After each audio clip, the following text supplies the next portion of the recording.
Mga sir, itong electric fan na to, mahina yung ikot. Ayaw na pala umikot. Ano guys? Pero, as in ayaw na. Kahapon medyo umiikot pa siya pero mahina lang. Ngayon, try natin siyang palitan nito. Capacitor. Putulin ko lang mga sir para mabilis.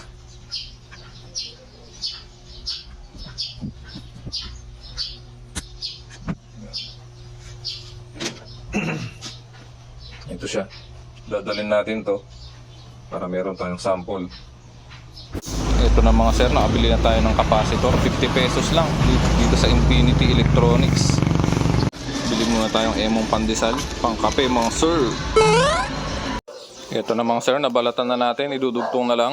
Yan, so idugtong nyo lang siya. Kahit mapagbaliktad yan, okay lang ano, wala naman siyang polarity. And lagyan nyo lang siya ng tape para safe tayo mga sir.